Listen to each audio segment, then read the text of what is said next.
the ladder on 2 straight victories. Carlton as well, 2 straight victories. And Brisbane, the surprise packet of the season so far. Haven't they been? Wow. 2 straight victories as well, getting over your mob. Yeah, both in Melbourne and Perth, if you don't mind. Oh, and then we've got Collingwood, Freo and GWS still winless at this stage of the season. But I think GWS probably had the best defeat of the year. I think so. It was very modest. It was. We're also going to talk about the W League Grand Final and the A League and the NBL. With Perth, the Perth Wildcats making their 31st final series in a row.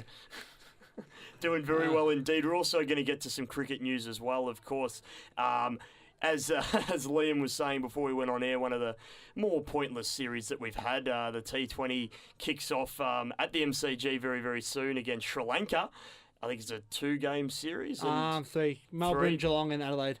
That's how much we know about it. And we're also going to talk about a local cricket story as well. A guy making 80% of one of the local sides' runs. So a lot of sport ahead. Yes, and this is the Birds of Tokyo here on Sport Desk. That was Birds of Tokyo here on the Sport Desk on CN 90.7. Let's kick things off with round 2 of AFLW action and start off on a nice Friday night at the Wooden Oval with the Adelaide Crows upsetting the Premiership fancies, the Western Bulldogs. The Daughters of the West, as they're commonly referred to. Yes, with their new theme song. And it was a very good game, this one. And I think what kind of was the Achilles heel for the Doggies in this game was they scored 2 goals 11. So they had a lot of scoring shots, but just couldn't convert. And 11 behinds is a fair few. And 5 misses in the first quarter. Well, it's pretty difficult to, continue on your merry ways. And they had the win that quarter. They did, and that kind of that was the big factor because in the next quarter, Adelaide had all the scoring shots, 3 goals, 3 goals 1. Or I think it was 3 goals 3 in that second quarter. So Adelaide had all the scoring shots, and Western Bulldogs only managed to get a goal on the board in that quarter. So the win seemed that end seemed to be the scoring end, and unfortunately the Doggies, they just couldn't dominate. No, and another big issue was the fact that their skipper, Katie Brennan, went down with an ankle injury. And she played out the rest of the game, but she probably wasn't 100%. That's right. And if you looked how influential she was the week before, she really did, the Doggies really did miss her out there. There is a superstar in the making for Adelaide, Mrs. Sarah Tex Perkins. Sarah Tex Perkins. That's what she's known as, Sarah Tex Perkins. From one text to another. Yes, absolutely killed it on the weekend. Very dominating presence she has. Yeah, she was outstanding. Really showed great composure. She looked like, some of the players still look like they're trying to find their feet, whereas others have almost all the time in the world and just all the poise that you need. And she certainly is becoming a big lineup player in that Adelaide side. The only issue I have with the new theme song, which is Daughters of the West now, it's one of the issues I've also had with the national anthem, when the people who sing it try to make it like a big solo song instead of like just a theme song. It sounds like the lady singing the Daughters of the West, it was like she was at a concert and dedicating this song to the Bulldogs, and instead of a song you're running out the banner with. Apart from that, I like the song. I do like the Daughters of the West. It's just that my one little issue with the song. I think yes, it's definitely a song that's inclusive of the women's side, and pretty well sung. But you really need a strong song to kind of get you through the banner. Something that probably is less pop, more kind of game faces on. Let's do this. I mean, maybe the Doggies like the kind of flashy presence out there. Something a little bit jazzy, kind of gets them upbeat. That's what they said during the game, because I think it was Brad Johnson on commentary even commented about it, saying it does sound a bit poppy, and they go, that's the new hip these days. But, Brad Johnson being one of the hardest players you could ever meet, I tell you what, if he came out to that, he'd just look at the box and go, come on, make it a little bit more, put a bit more gusto into it. We'll go down to Saturday, and almost another big upset, probably one of the games of the season so far, the GWS Giants going down to Carlton 34-47. This was a part of course, the big double header that happened at Icon Park on Saturday. Of course, Carlton GWS was followed very soon after by Collingwood and Melbourne. But getting to the Carlton GWS game, this is probably one of the closer matches that we've had in the Women's League so far. In fact, probably has been the closest one we've had.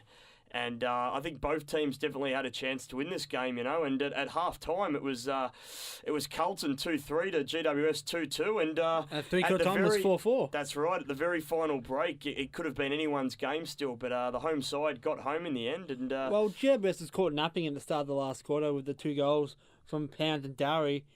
After that, they kind of pulled their head back in the game, but it was too little, too late. Unfortunately for the Giants. Also, our goal kicking sensation. The woman at the moment, Vestio, with her 2 goals, did not have a great game. No, but did what a forward should do: kick the 2 goals. That's all she needs to do. And it seemed like a bit of a AFLW round where goals weren't aplenty. There was a larger spread across the board. So if you kicked 2 goals, you were considered pretty influential throughout the whole game. So she was good again. So she's leading the tally. 6 goals, and that's 3 ahead of anyone else. Yes, we'll get to the goal kicking a bit later.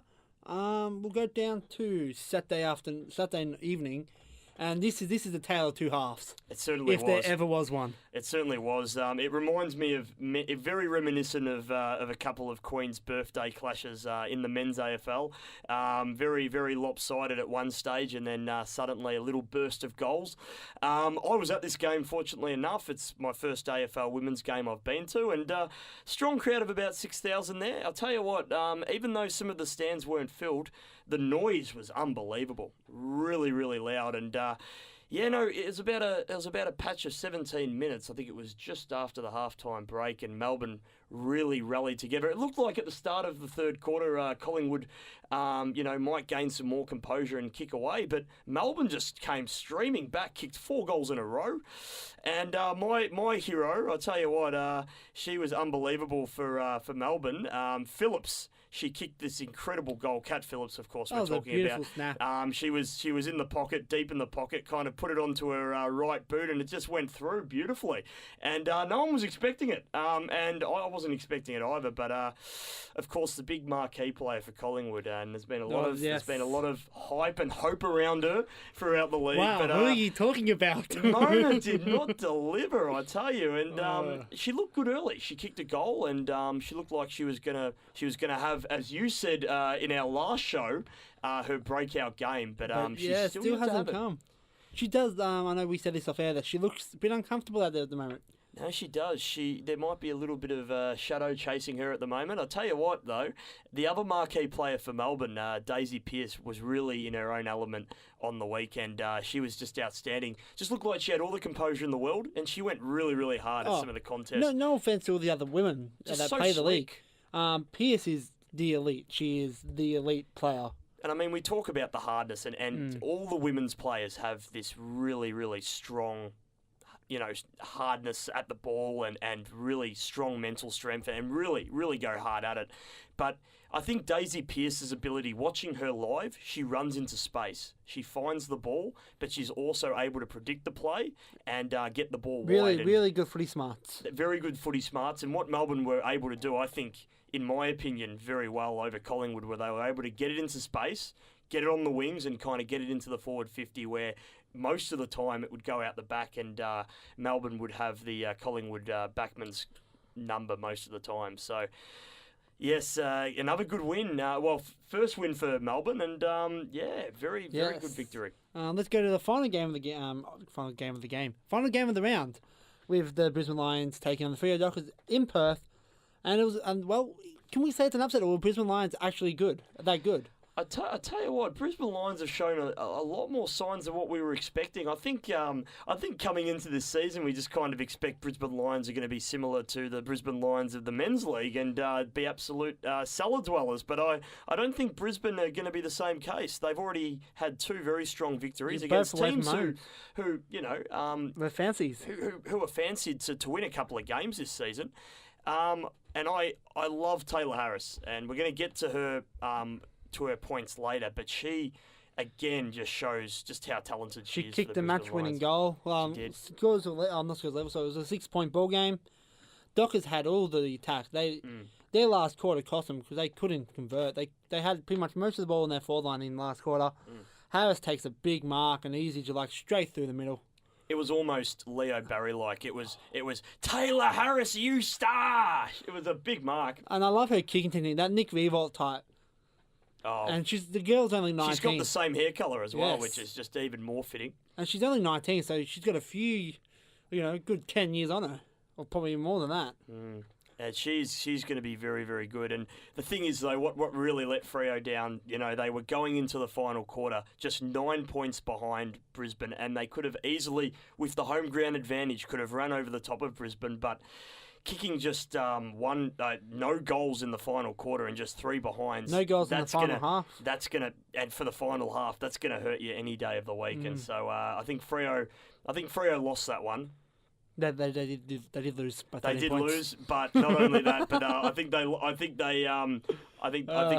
dropped that game. I think. They did. They should have won that. But let's go to the ladder now with the Adelaide Crows flying high on first with Carlton and Brisbane following. Both have not lost a game, and Adelaide play Carlton next weekend. Ooh, this is going to be the match of the round. This could be a one-way ticket to the grand final for the winner of this game. I think so. Because, going into 3 rounds with only 4 to go, 3-0, it's going to be hard to topple. That's right. And you almost think if this game's a close one, these could be the 2 teams playing off in the final. But don't take anything away from Brisbane quite yet. Oh, yeah, you got the Brisbane Lions, also undefeated, who played Collingwood, first game at home. Well, that's going to be interesting because Collingwood are under a lot of pressure, and if Collingwood could upset Brisbane, you would say that Brisbane would be the favourites for this one after Collingwood's form so far. If Collingwood could win that game, that'll give them a lot of confidence. You got the Bulldogs in 4th, Melbourne in 5th, GWS in 6th, 7th Freo, and Collingwood lonely there on the bottom of the ladder. Freo would probably be the most disappointing team in my opinion, judging by they were one of the premiership fancies. They have GWS next week, which could, be good to see one of those teams finally get a win. And Melbourne and Bulldogs also play next week, which pretty much could end the team season, you would think. It could well do, and you would be very surprised if the Doggies, were to drop that one. But because they were looking so good at the start of the season, it was almost going to look like it was going to be a Melbourne Western Bulldog grand final. Yes. But you can't rule anyone out in this competition. Let's go to the goal kicking. Yes. And we're only 2 rounds in, but Darcy Vesio, on her 6 goals, absolutely out in front. I don't think she's going to lose unless someone has a really good game. That's right. Yeah, someone's going to have to kick over 6 goals in one of their games to get ahead of Darcy. Yes. I think if she keeps snagging sausage rolls each week, she's just going to continue to lead the goal kicking. And quite frankly, the award should be named after her by the end of the season. Yeah, that's the award. If all things go to plan. And in second, you got Sarah Tex Perkins, Katie Brennan, and Erin Phillips on 3. And 2 of those players are Adelaide players, so that's a good sign for them. Time for our votes. Our Sin Player of the Year award. This is going to be very, very hard because this week there are a lot of very, very solid performers around the board. Yeah, there was really no big standout. But not a huge, obvious standout from us. But I've given my 3 votes to Taylor Harris from the Brisbane Lions. I think it's so important in a game to have such composure right at the last minute and to snatch a game which could have went any way, really, looking at that final quarter. And her last quarter, some of her marks on the wing were outstanding. They were. She looked like the most comfortable player with the ball out there, and just I saw a lot of dropped marks against in the Collingwood Melbourne game, and I think if you can play well in those big moments, particularly when the pressure is on, you deserve 3 points from me. Yes, my 3 votes also go to Taylor Harris. Pretty much the same reason you said. Just composure is such an important thing in a big game, particularly when everything's on the line. I've given 2 votes to Daisy Pearce. I thought when I was watching the game live at the Melbourne-Collingwood game at Icon Park, I just thought she's outstanding. She really did show why she is such a highly sought-after player, such a highly rated player. We have the same brain at the moment because we Pearce is my second as well. We're going, 2 votes for Pearce. Going vote to vote here, and I heard a rumour off air that we both have a Phillips for our one vote. Here we go. Just a rumour. Well, I've went for the cat of the Phillips variety. She was really great when I went to the game. I was actually in the pocket when she kicked that amazing goal, and I thought, wow, it kind of gave this new energy that hadn't been there for Melbourne all game. after that goal. So I think that goal was so influential, can't go underrated. And 2 goals in that game, very, very important. Mine is Aaron Phillips from Adelaide. No goals this week, but dominant. No relation? No, I don't know actually. Pretty common name. It is, yeah. It's like all the Browns. Yeah. No goals this week, unlike her 3 goals 3 last week, but dominant presence. She played more midfield as well, and this game very dominant in the midfield. So that's why she gets my 1 vote. And of course helped Adelaide to a very, very comfortable victory in the end.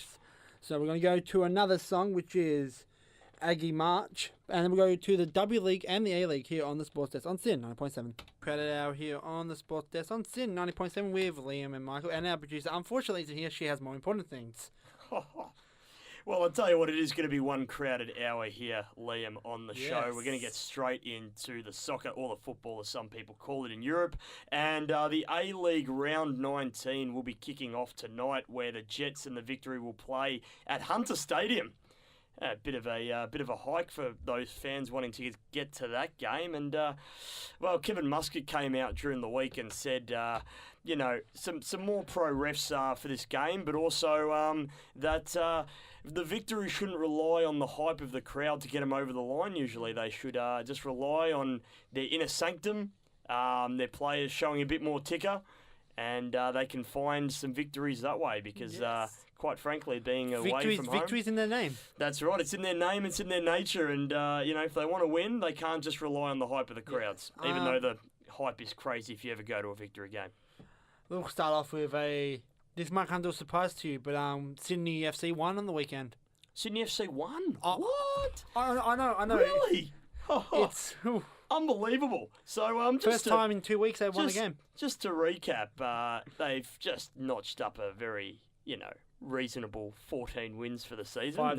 5 draws. 0 losses. 0 if losses, we don't mind. Which is unbelievable. I don't know whether that's a record or not. But it's definitely an A-League record, It's definitely an A-League record. They've been outstanding this season. If they do a Melbourne Stars and fall at the very final hurdle, I'd be very surprised. But they sit very comfortably on top with 47 points and a very, very handy 3-1 victory over Wellington Phoenix. Yes. And, Wellington's season probably hasn't been the best. They've only been able to notch up a solid 5 wins, but, got to give them credit for scoring a goal. And but no, Sydney continue on their merry ways. Yeah, and we'll talk about a team who hasn't had a nice season whatsoever. Adelaide United with only the 2 wins. Their game got put off half an hour. Adelaide didn't show up at all, losing 5-0 to the Perth Glory. Did not show up at all. They were better off staying in Adelaide, somewhere else besides their stadium. And, a crowd of 6,000, not too bad. It was probably the lowest crowd for the whole round, actually. It was very hot in Adelaide. It was boiling, and there were concerns there about calling off the game because of the heat, and the Perth brought plenty of glory to that game. Yeah, Perth are like morning glory.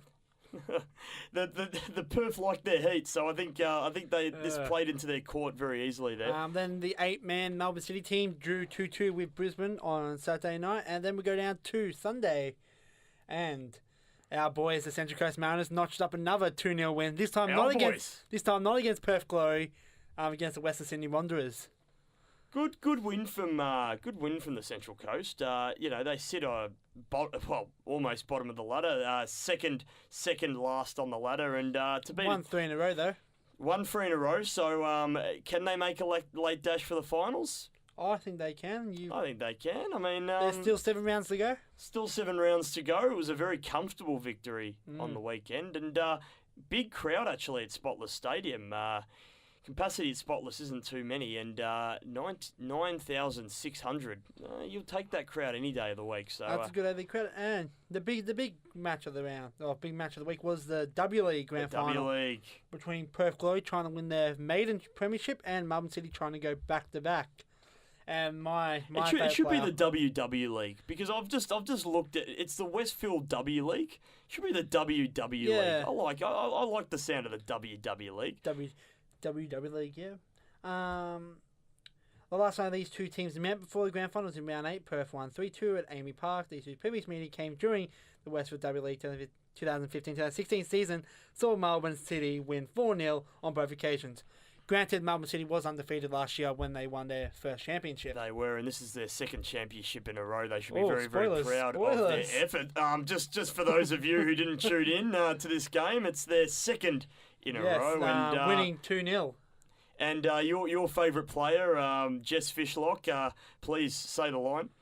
Fishlock broke the deadlock. She did. She did it again.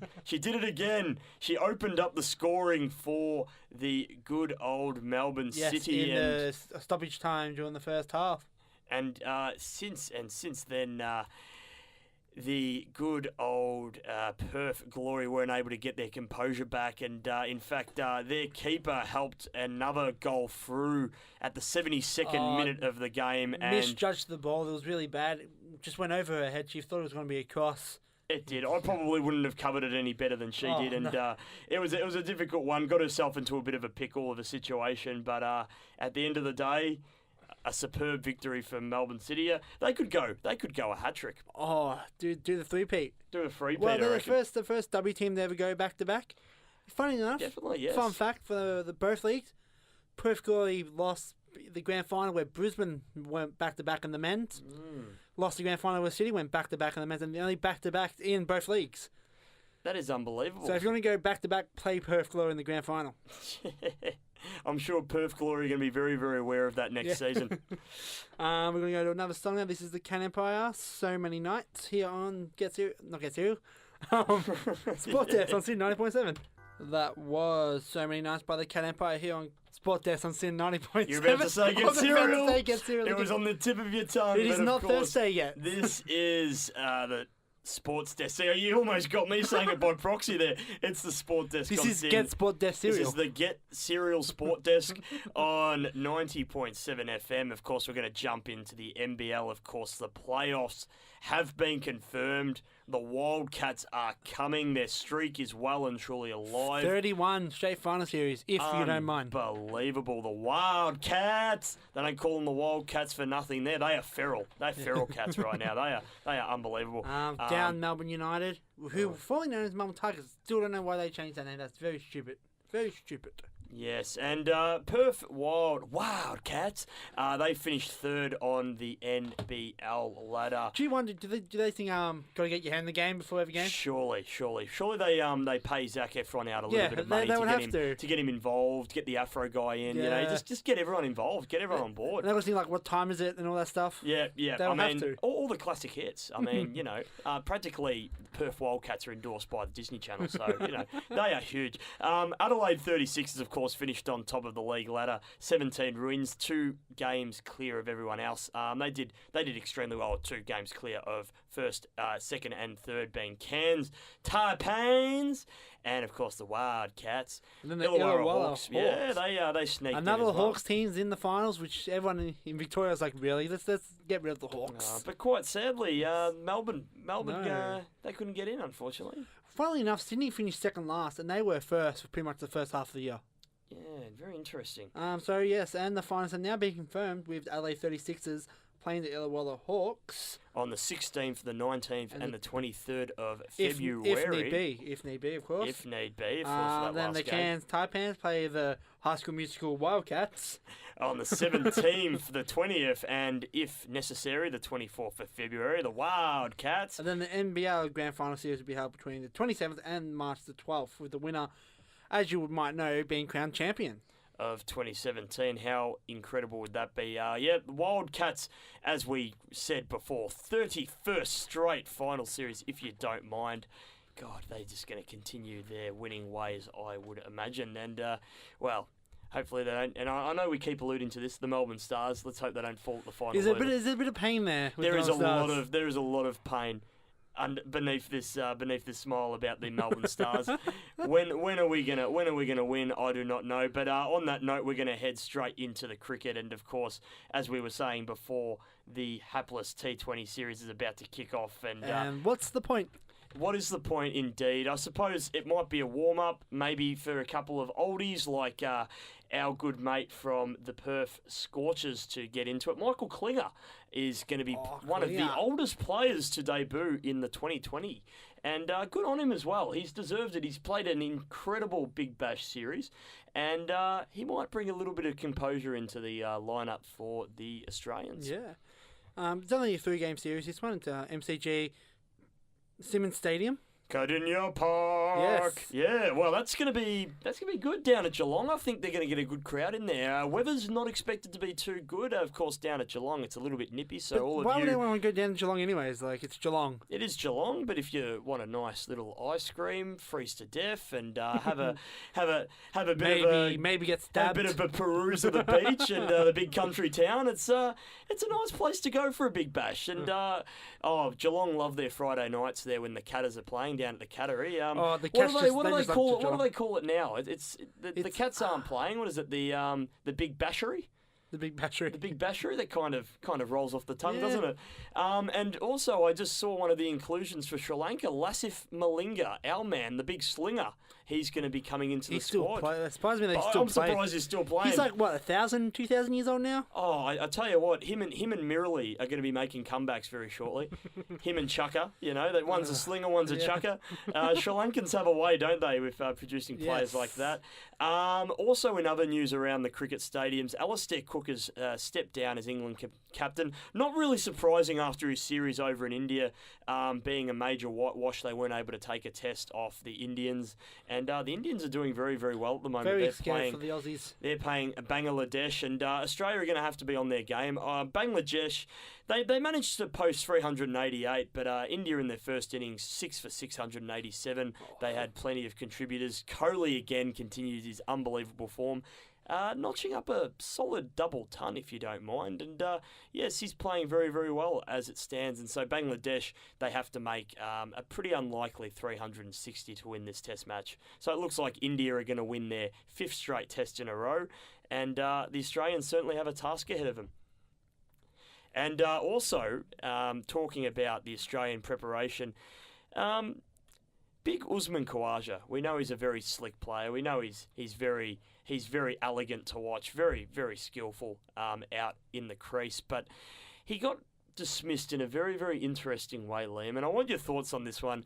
He was having a little bit of a bat in the centre, getting some practice for the India series. They are, of course, training in Dubai at the moment. And Usman Khawaja hits a ball onto his pads, bobbles up, and guess who it's caught by?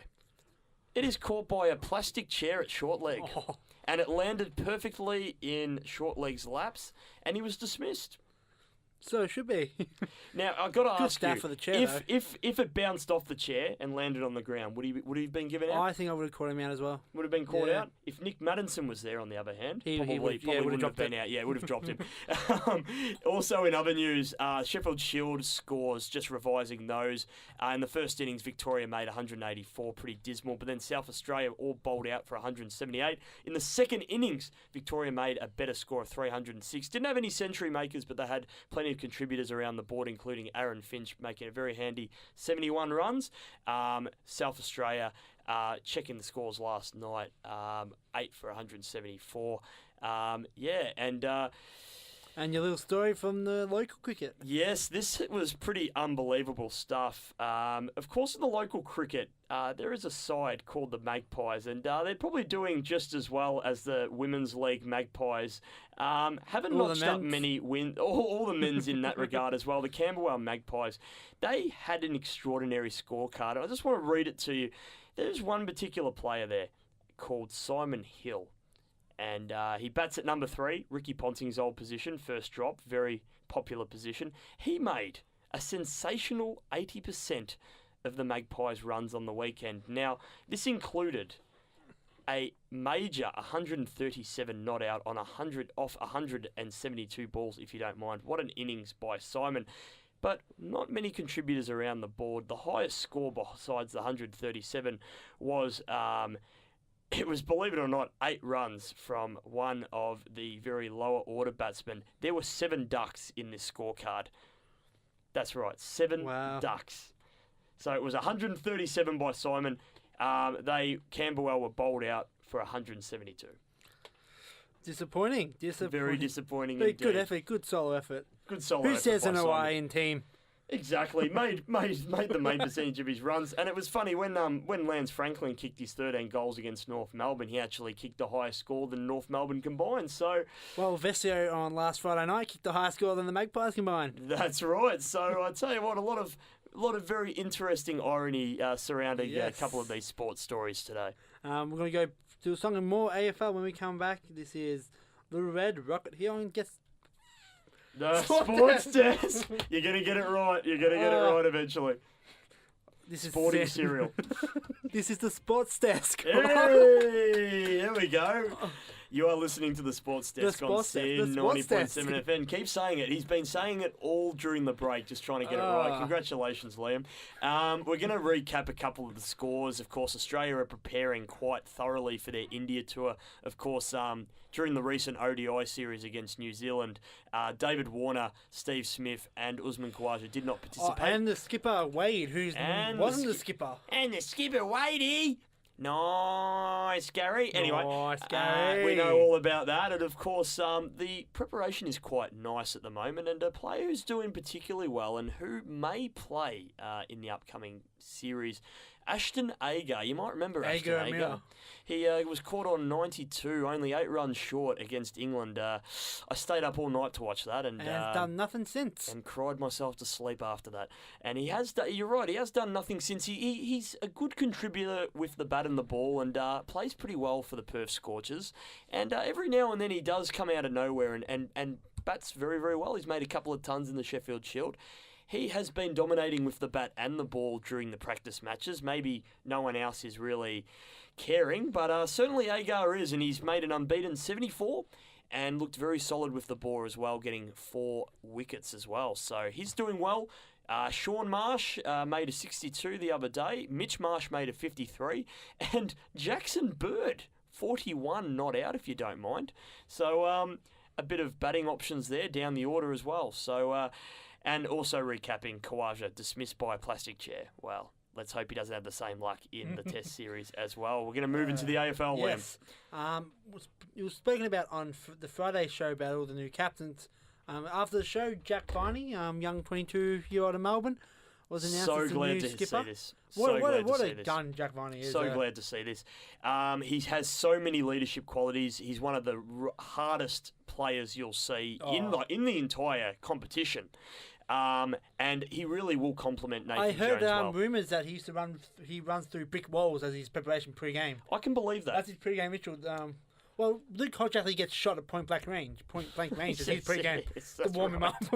I can believe that. Yes. And I remember once I was watching a pre-game show, and I think Adelaide were playing, and one of the players, it might have been Brodie Smith, he was standing there, just taking these boxing punches just in his in his core area, and I could not believe it. Just punches like like almost as if they were punching a punching bag.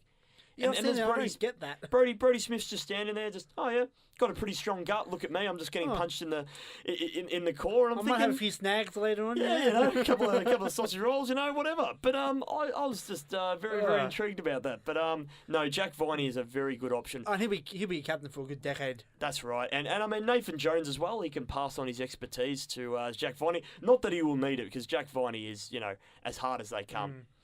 But he won the best first last year, actually. He did. Have you seen this many captains in one captain turnovers? I do not think I have. Viney. Maybe in the 1800s when they first brought in the AFL VFL. Tom Lynch and Stephen May, as we predicted on the show. Good work by you, Liam. I've got a soft spot for Gold Coast, and I've got a soft spot for Tom Lynch. So I did not know you had a soft spot for the Gold Coast. Probably sympathy more than anything. They remind me of an early Fremantle with the lack of success and really bad trades. And not only really bad trades, but probably really bad mascot options. Yes, and a very bad theme song. Yes, there's so many similarities here, and you're going to choke in a grand final potentially one day. Yeah.